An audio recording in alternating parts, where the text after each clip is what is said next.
everybody. First, a little bit the structure of the talk that we will give. First of all, I want to explain a little bit of background. Where do we come from? Then explain a little bit the motivation. Why are we interested in building automatically, generating automatically tests from real objects? Explain the idea and a few details of the implementation. And then also explain a little bit all the failure that we experienced before reaching not the final solution, but at least something that is working and is used productive. And then just a few ideas that popped up developing this framework. Okay, let's start with the background. I started working in 1993 for a life insurance, which was called Credit Suisse Life, and with other two friends of mine. And I had the huge opportunity to implement a system from scratch, from zero. The reason was easy because this company was just created a few years before. So we could really develop a new system from scratch, and not only, we could also decide which technology to use, which was not so usual at this time. So we decided to use Smalltalk as a programming language and Gemstone as a database system, which was not so usual, as I said.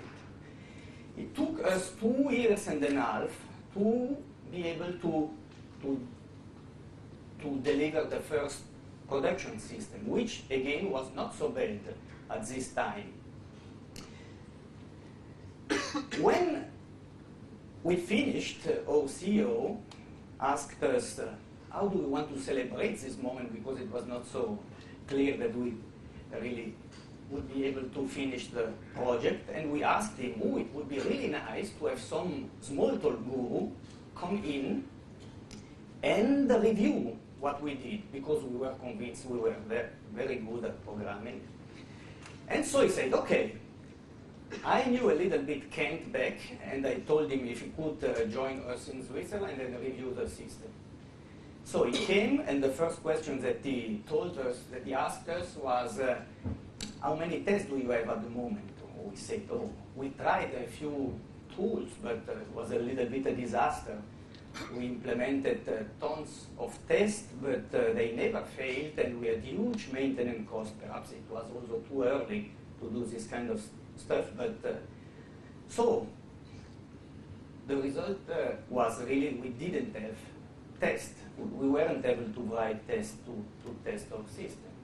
Then he said, oh, yes, interesting, and when are you going to deliver the next release of your system? We said, oh, we just started production, so perhaps in 3 months, you know, it's extremely difficult, the next milestone that we want to reach. During this week, Kent showed us a little bit the idea of extreme programming that he was developing, and he convinced us completely that it was a completely different way of developing applications. So for us, it was really a little bit an enlightenment. We started adding tests to our system, so it was a little bit XP-like, even if it was not designed this way. And so, we had also a huge opportunity. It was, after this week, we were able to convince Ken to work with us for 1 year long, which is not to underestimate. 2 years later, Credit Suisse, this big bank, bought one of the biggest insurance companies, European insurance company, which is called Winterthur. And so from one day to the other, we were just moved from a small company of 50 people into a huge company of 1,400 people, which was really the best example of classical software development. I think we survived 3 months. I don't think more than 3 months. But it was really a good move for us because we started, at this point, we made a spin-off from CS, and we started our own company, which is called Lifeware. The idea of Lifeware was really a reaction of what we saw in these big companies. They had a development time of 5 years, for example. We were happy, for example, with our 2 years and a half time frame to deliver a system, but we tried to be able to deliver a system in 3 months, not 2 years and a half. And the idea was not that we were programming better, but we were just stripping everything possible from what we were delivering. So it was not that we were really better programmers, but we were smarter. We were delivering less. Then, not only, we also try to have weekly release of our software, so to be able to adapt the system to new requirements. And again, this was against the usual 1 year life cycle that was usual in life insurance companies. It was clear that we had to find some way to deliver this software, this update without cost. So we decided to move the complete functionality of this system on the web, which today is a normal thing, but in 1998 it was not so clear that it was feasible. We also, the group at Credit Suisse was not only a bunch of people that were developers. We had also an actuary, a mathematician designing products, and a few people managing the production, really the back office work. And we wanted to try to move the idea of extreme programming also to the production environment. And perhaps at the end of the talk I will give you a few examples of what does this mean. A last problem that we had was, yes, now we have the company, but we have to charge something for what we are developing. And the usual software packages in the life insurance field cost between 2 and 4 million euro. And you receive everything possible, even more perhaps. And then you pay a maintenance cost of between 10 and 20% of the cost, initial cost. This kind of approach didn't work because we were honest with our customer and we said we will start with nothing. After 3 months, you will be able to print a policy, collect the first premium, but nothing else. And then you have to trust us. We will be able to implement the complete functionality as it comes, as it pops up from your customer. And so this kind of approach, asking 2 or 3 million euro for something that you don't deliver, that you don't tell, was a little bit a problem. So we decided. Also, another problem that we had was that our company was really technology oriented. We had only mathematicians, we had only physicists, and we didn't like very much to bargain, to discuss about price every time that someone wanted to add a new functionality. For us, it was a disaster. We didn't like. So, in order to avoid this discussion, we said, let's try to use a pay-per-use model where our customer will pay only based on the service that he is using. And we introduced a really simple formula, which was, you will pay, for example, 16 euro every year for every policy that we are managing. So there is no more discussion about do we have to implement this, how much does it cost, and so on. So these were a little bit our principle. Today, Lifeware is a small company, has only 17 people working. We are managing 250,000 of contracts in 10 different countries in Europe. From the technical point of view, we are still releasing every week for our 8 different customers.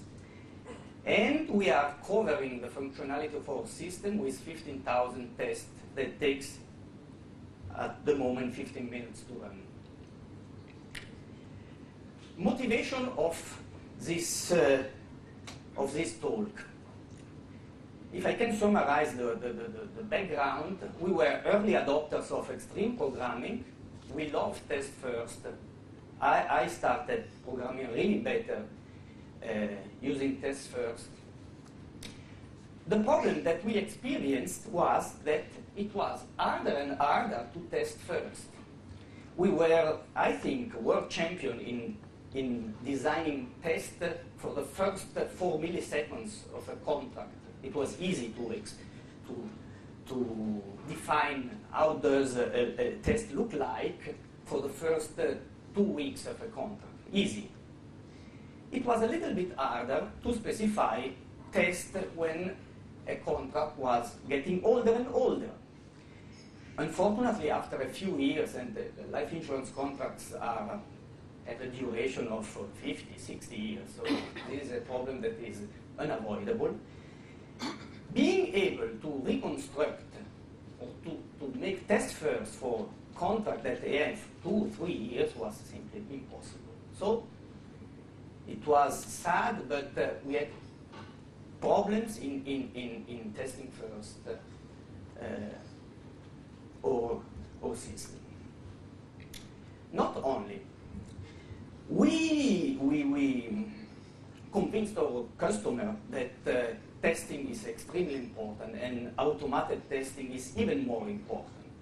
And our customers were really happy. For example, the actuarial department designing life insurance product loved the idea that they could give us 300 tests and we could automatically transform in test case, and every 15 minutes were running and were controlled.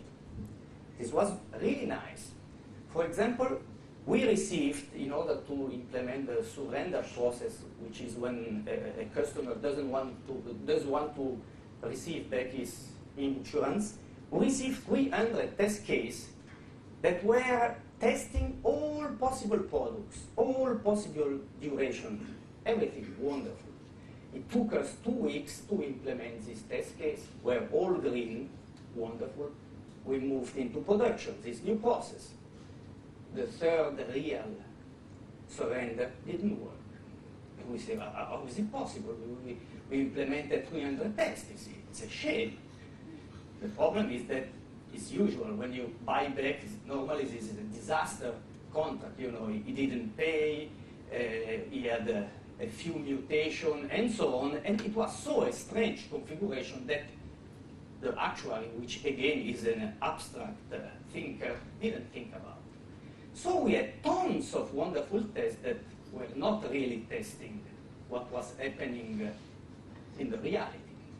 So again, we were a little bit frustrated about this. Bugs, we have bugs. Even if we do test first, we have bugs. But we try to say, don't touch the code until you are able to reproduce the bug. And only at this time it is allowed to write code that changes the behavior. It's a wonderful idea. We want to apply it. But, again, a little bit of disaster. Because it was so hard from time to time to recreate the bug. It was impossible to have an orange or a red ball in our testing framework. It was really a pity. The last one, I call this the copy and paste syndrome. It is so it's normal. If you want to do test first, someone is asking you a new process, so you start writing a test. What do you do at the beginning? It's easier. You say, what did I wrote last week? Oh, this test, oh, interesting. You copy and paste and start from this one, perhaps changing a few parameters. You know, it's human. What happens? It happens that you have a completely, you don't have a set of test cases that are really different. You know, you don't have biodiversity in your biotope. You have always the same kind of test, exactly the same. If it came a bug not in the sense of bug, it will destroy completely your field here. So, since was the motivation of trying to find a new solution to be able to test again first? The idea was extremely simple, unfortunately.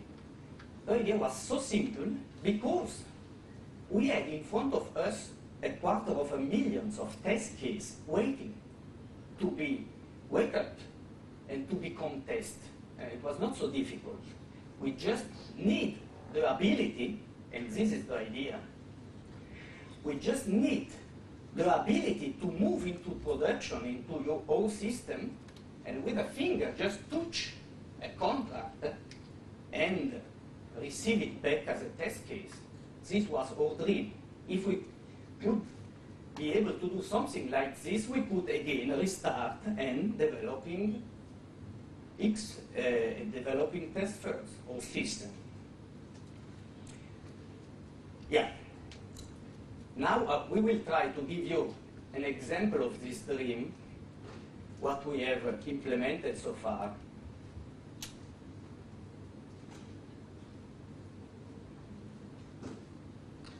Yes. I will show you what we mean by getting a test case from production. Here we have a typical contract for one of our customers, and we want to replicate this in our testing testing framework. So we have built this test builder. I'm trying now to build this contract. It was named this number. I will do it. Okay, this is our contract, and I will show you only how it looks like. We have an extension here in our testing framework to open the browser.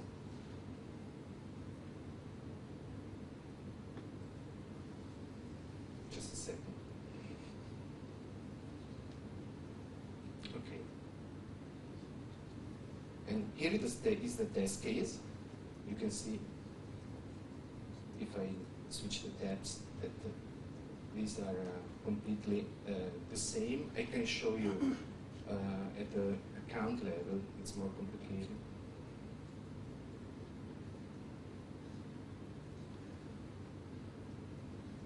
Okay, these are the same values. Okay, this is only to illustrate what we mean by taking the contract into the test environment. I'll be back soon.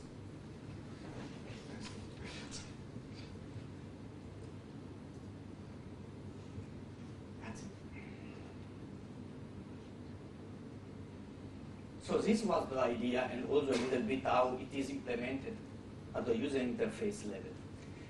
The goal of extracting automatically tests from real data.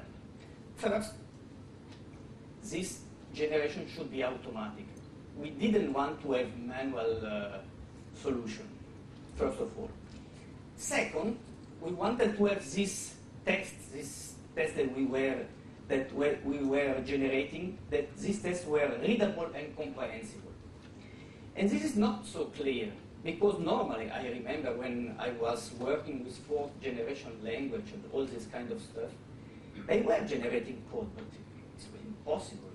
They were generating so much stuff that a human could not understand this. So really, a goal was what we are generating should be really simple to understand. Not only to understand, but also to change, because the idea was also perhaps to extract a test from the database and perhaps change a few details, because we don't have exactly in our production the test that we want to develop. And the last requirement was that the system should should be extremely minimal. You know, the easiest solution for building a test from real production is make a copy of your database of 250,000 of tests and then start working on this. But it's not so handy. You need a big Sun server, so it's not feasible. The idea was I want to recreate my contract that looks exactly the same as the original one, but loading so few information as possible. And also we will see what does it mean. Okay, now a few words about the implementation. The implementation is rather simple, and we copied the idea from the simulation theory. The idea is the following one. You have a contract in production, and you ask in production in your database, and you want to ask him, please represent yourself as a set of events that are able to exactly specify your life. It's a little bit like your bio. You ask, please tell me all the steps that I have to replay so that I can replay exactly your life. Okay, this is the first step, and this happens normally in the production environment. So you abstract this, you receive a list of events. The next step is that from this event, you want to create a script that, when replayed, will bring to life an exact copy of the contract that you are interested in. Again, this is not so difficult, and this is exactly the borderline between the production environment and the development environment. At the third step, then, once you have this situation, you can replay the first step as much time as you like. Every time that you want to run this test case is completely separated from the production environment, and so you can use it really as a test case, completely separated from your database system. The goal is that at the end, the original contract and the newly created contract, but could be another business object, are exactly the same.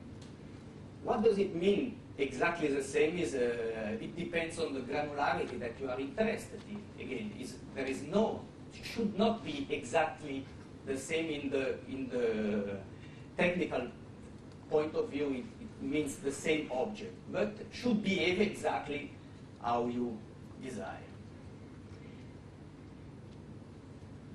Building this set of events is not so easy. I can show you a little bit. This is a rough example of how complex is a life insurance contract. You have a contract, and then you have different people, policyholder, insured person, beneficiaries. You have broker that sold the life insurance contract to the policyholder, which is attached to a distribution channel. You have products that are selling funds, and so on. And you need normally tons of information to be able to recreate completely your object. But the idea is simple: to ask the contract, please write your events on this stream. The stream is nothing else than the chronologically organized list of events. And then you just delegate this method to all your friends, and you ask them, please write your events on this stream. Implementing this idea, we found that there are two kinds of events. We call them square and round events. A little bit. It's not a wonderful metaphor, but the idea came from a book, Flatland, of Talbot. Square events are rather stupid events. You know, they have a constant, a well-defined number of parameters. The best example that I found was a payment event. The customer is paying you a premium, And you just need 3 parameters in order to specify this event. How much did he pay? When and when did you receive this information? So, and it is always the same. So you can use a really stupid square event. Never change. Okay, this is the first example. Then we have a little bit more difficult events. We call these round events because they don't have really a shape. These events are normally described by a huge number of sparse parameters. The best example that we have in our system is the application object, where you define how does your contract look like. For this kind of events, we have normally more than 200 possible parameters. But at the end, normally you are just using 10% or 20% of this, because not all the possible combinations make sense and perhaps are important. So we differentiate really between these two kinds of events when we are trying to model our framework. Now, what is the contribution of every event to the general script? Is rather simple. For square events, every event has the ability to write inside the script that we are building just the method that we have to call and substitute with real values. Okay. From a technical point of view, now I speak about script, but what we are doing is extremely simple. We are creating a new class, a new subclass of test case, creating a method which is called replay all events. This is our script, and every event has the ability to write a single method call inside this method, but exactly at the right point. Let's see what happens for round events. Here we had 2 options. The first option was to create a method with 200 parameters. But this was a little bit a problem because we would fail against the idea of building readable code. We couldn't do. The easiest solution was to create a method with no parameters. It's extremely readable, but you haven't finished. You have to create again another method that specifies what happens. But here you have the full power of building your own script and just specifying what is needed. Normally, these 10 parameters that is usual that you encounter. So again, even for extremely complex event, you are able to create code that is more or less readable. Often, the code that we are generating, we will see later in the demo, is more readable than the test that I write from scratch. So it's not bad. Okay, now Max will try to show you the code.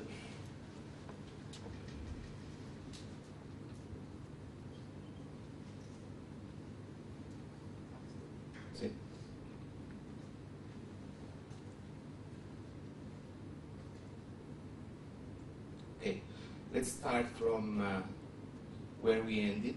Here is the test case that we generated, and we can show you that it's a class that is a subclass of test case class, and we generate a stub where you can start making your assertion and so on. This is the method, this is the replay all events method that construct the contract, and here we have all the events organized, split it up in quarters for readability reasons. And if we look at the first quarter, we see that we, to build this contract, we need to create a bank object Then we need to set up a broker. We have to load the prices for a couple of funds. Finally, we have to set up the contract, and then we can begin collecting the premiums. Okay, let's look at what a square event looks like. Here we have this bank event. Each of these square events have a template method. It's fairly easy. This method is evaluated during code generation, and these expressions are substituted with real values. So these expressions are evaluated in the context of the event. And once the parameters are set up, the code is appended to the replay events method.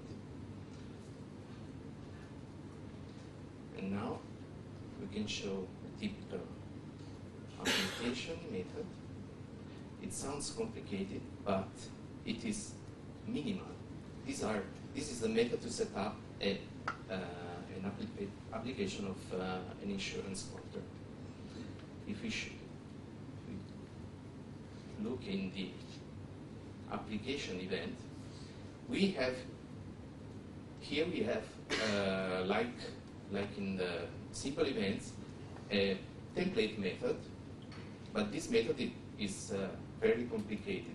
Here, always for readability reason, we have split it in sub methods, and now we will see manually what we do programmatically to build the final method.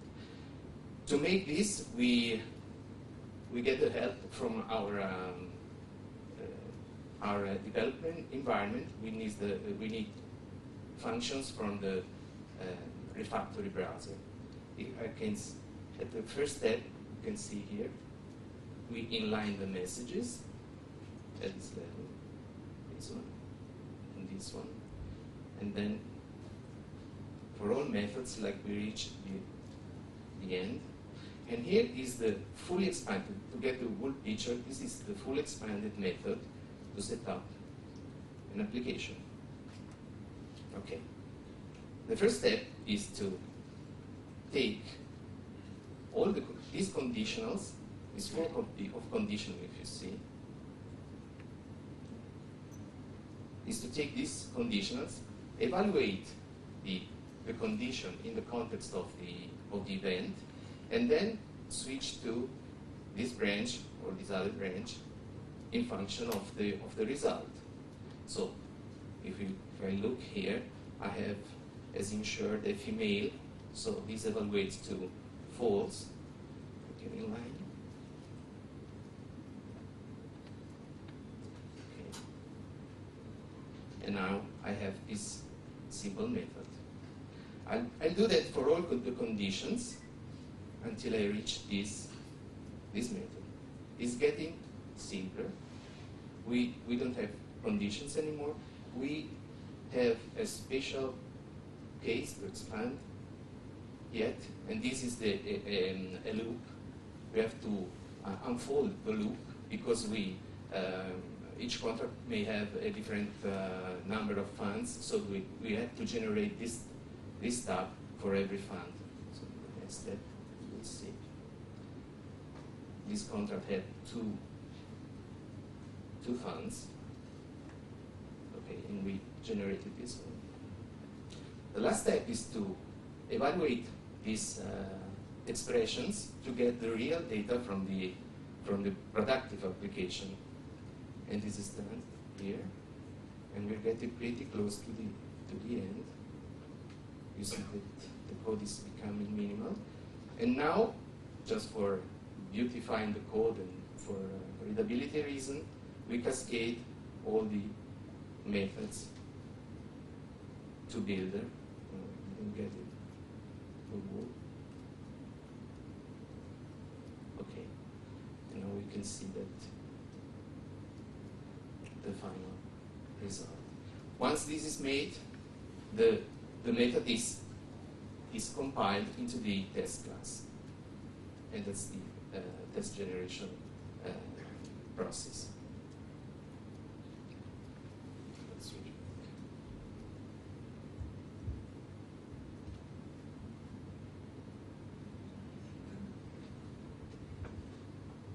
So this is a little bit the implementation of this idea. What we find is extremely interesting is to tell you a little bit the story of this idea. Also because it is full of failures. The birth of this idea was in a completely different context. One of our biggest customers asked us to migrate their existing portfolio.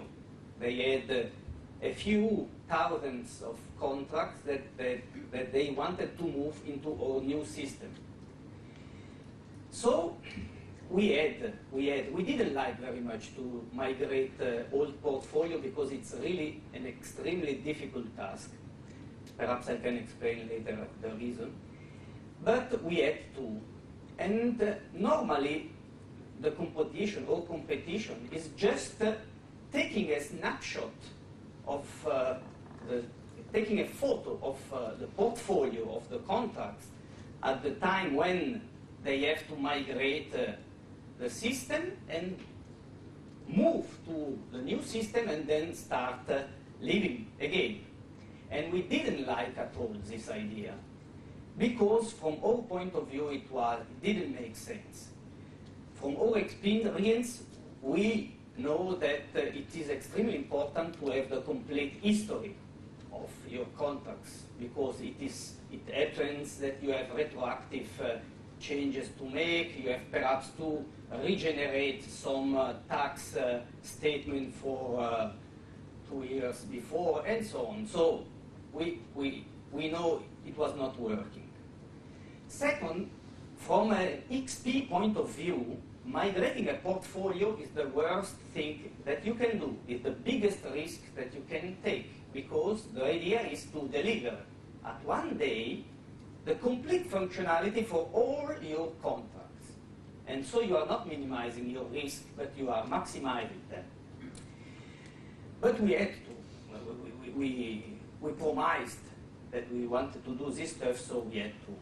And the idea, in order to have a good feeling about this migration, was to try to extract from the old system all what happened to their contracts, replay in our system, compare the results, the accounts, and the values of the contracts, and if they were equal, then we would migrate this contract into our system. If not, go back and let's try again. And exactly this idea is similar to extracting test case from our real production. And the reason is, if I am able to rebuild the story of a system that is not mine, why I'm not able to reconstruct the story of my own data? So this was the idea of extracting test case from production. But now it is easy more or less to tell the final solution. The reality is that I think we had 3 years of failures. It's not so that we were 3 years long on this stuff and we had every day a failure. Because we do this a little bit in our free time. We knew we had the problems, but we had no idea how to solve it. And we tried a few times, but again with big failures. The first one was, we had nice objects, as I told you at the beginning, we had good objects to specify a contract in the first 5 milliseconds of their life. So we tried to, we call this life cycle builders. So we tried to extend these objects in order to be able to specify also the behavior after contract inception. what happened was that we were never able to recreate exactly the two same contracts. So we were testing, but a little bit, not really the right thing. Just always something similar, which was not good. Then, after a few months, I said, oh, I want, at least once in my life, I want to recreate an object, a contract, exactly in the same way as I have in the production. So I stopped working in the usual way, and I tried to rebuild manually a contract. It took me 1 week, and at the end of the week, we had exactly what we showed in the demo, in the first demo. 2 identical copies of the same contract, and it exactly the same. This was a huge success from one side and a huge failure from the other side, because we were able, but it took us every time 1 week to create the basis to start test first. It's crazy, eh? Okay. Then we said, it doesn't make sense to make this job manually. Let's try to do it programmatically, automatically, by generating code, which was our first step. And we started generating code by writing code as a string. Really. The code that you saw, we were generating a stream containing the strings that were then compiled into a method. Again, we were able to do this, but it was a disaster, because the system was leaving. People were doing real XP, were renaming method, removing method every minute, and our wonderful test generator was not working, because we were working with strings. We had no notification that someone would just remove a method or change the name of a method. Then the last attempt was really to use the full power of this refactoring browser, which is one of the basic tools of Smalltalk, to generate, to parse existing template, inlining code, and so on, really working on real objects. So our developers could change the code, but would also change the test generation framework. So it was wonderful. So we get it, but again, we had a failure, because we implemented only a limited number of events. At the beginning, we implemented just the application event, because it was the easiest thing to do. And we noticed that only with one event, it was not really interesting. So again, a failure based on the critical mass. What is interesting about the current state is the following one. We had the impression, based on this last statement, that we had to implement all possible events for our portfolio of contracts. And we were a little bit sad, because we said, think about it, we have 250,000 of contracts that have a middle that live from, I don't know, 6-7 years. And we have to replay, be it for 8 productions and 100 product types. So we have to re-implement all the possible events. It's impossible. When we are finished, I'm sure the developer will add 2 new products, 10 new events, 10 new process, and so on. So we will never reach a state where we can use it. But it wasn't true. What is nice is that even if we have just implemented 20% of the event types that happen in our system, and we were smart, we implemented only the square one, which are the simple one, we are able to use every day this framework. And the reason is that once I detect an event that is not completely implemented, I just create a stub, a stupid placeholder, so that it does nothing. But what happens is that when you have recreated your test case, you can take a look at all the methods that were created but had no implementation. And you see perhaps, oh, he wasn't able to replay this and this event. But, oh, it's stupid, it's an annual statement. It doesn't bother me for what I'm testing. So you can, first of all, just avoid it. Don't use the test case as it is. Or, if you want this kind of functionality, where you have your hands, you can manually execute what you would like that happens in this event. And once you have twice these events, it makes sense to implement it. Okay. So the nice effect that we didn't know we would reach was that even with a partial implementation, we can use this system, this idea. Okay, a few byproducts of what we have implemented. The first one is clear. The idea came from migrating portfolio, but had nothing to do with this. We, as I told you, we were a little bit skeptical in migrating old portfolio. Now we are extremely greedy. I would like to find a customer that asks me, oh, I have 130,000 contracts and I would like to migrate. A year ago, I would say, no, I have to do something else. And this year, I think it would be interesting to try and see if it works. Also, because based on our pay-per-use model, it's not bad, I mean, for financial reason. Another byproduct had nothing really to do with testing, but is, from our point of view, one of the most interesting byproducts is the ability to implement undo-redo. And we'll explain based on a simple example. Let's see that you have an application, you put in force your contract, you have a first payment, you receive the price of your fund, and then you invest your first payment. Then it happens that the fund manager phoned you and said, oh, the price that I gave you was wrong. It's disaster. What we can do, because these are retroactive changes. This is the most difficult thing to implement in a normal administration system. What you have to do is you have to undo the premium investment. You have to enter the correct price of the fund, and then you have to redo the premium investment.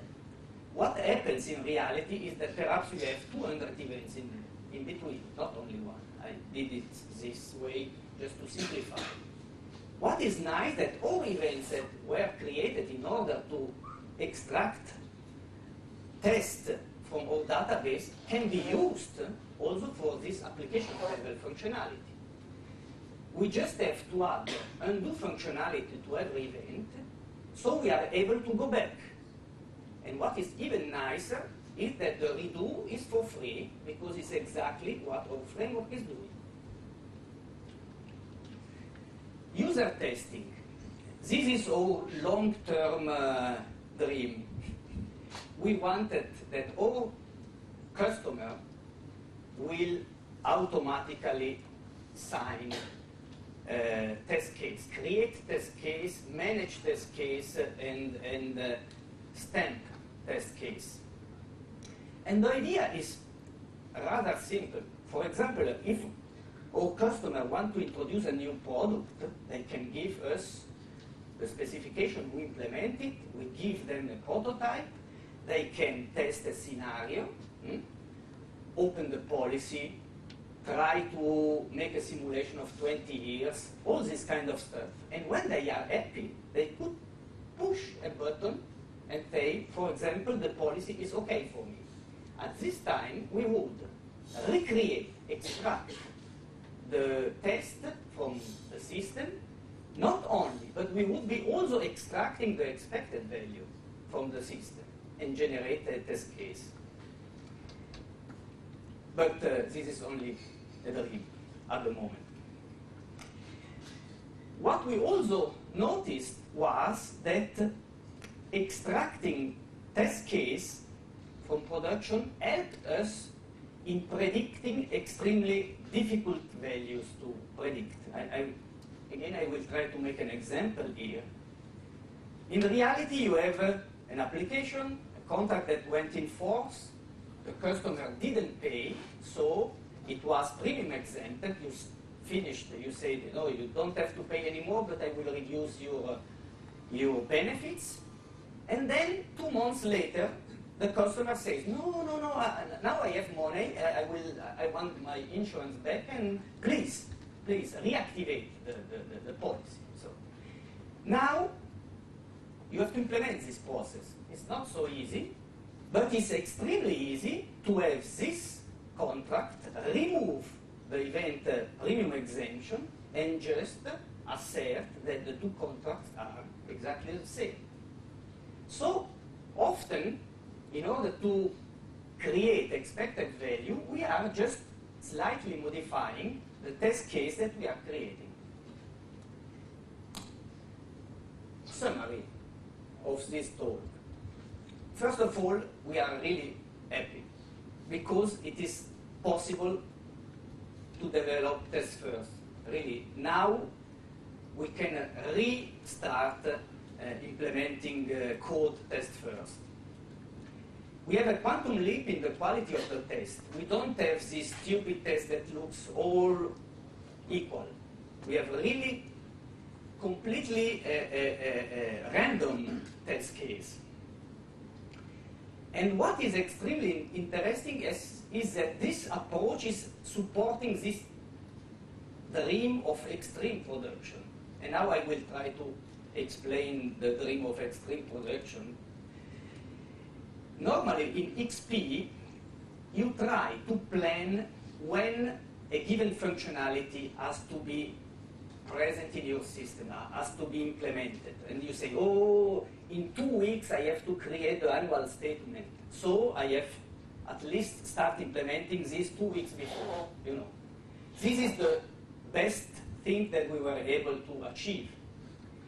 If we are extremely good at extracting test case, we move a little bit, we switch the idea, and we say we don't implement anything until the requirements, the real case is coming. When the real case is coming, what are we doing? We are extracting the test case and implementing the functionality. Normally, we implement this functionality manually for the first 2 or 3 cases. And then we move this functionality into production. But this would be wonderful because we could really lazy wait for the requirements coming. You have to trust that you are able to implement this functionality, but this. And as a last statement is, we are at the moment we are addicted to this way of developing. Really, it's incredible. Nobody is writing a line of code without extracting a test. So I think it was really nice. Okay, thank you.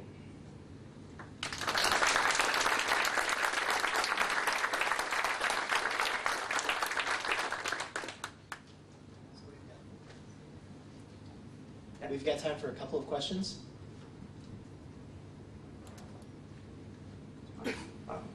Thanks, yeah. If you're using real data in that way, you've obviously got a lot of legal data protection issues. How did you address those? Sure, we can, at the moment we are not encrypting the data, but for example, for legal reason, it would be enough that we are encrypting the name of the policyholder and the insured, you know. Yeah.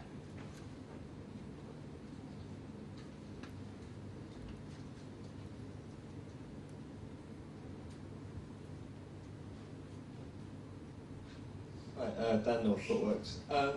So you've got all these, it's like a command pan, you've got a bunch of events that take place. Do you ever find yourself in a situation where the events might have side effects, and then when you're trying to revert them or undo them, it then gets a bit more complex?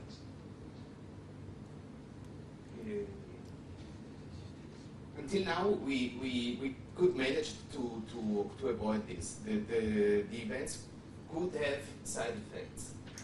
But we didn't, in the few months in which we were using this framework for doing and undoing events, we didn't really have a situation like this.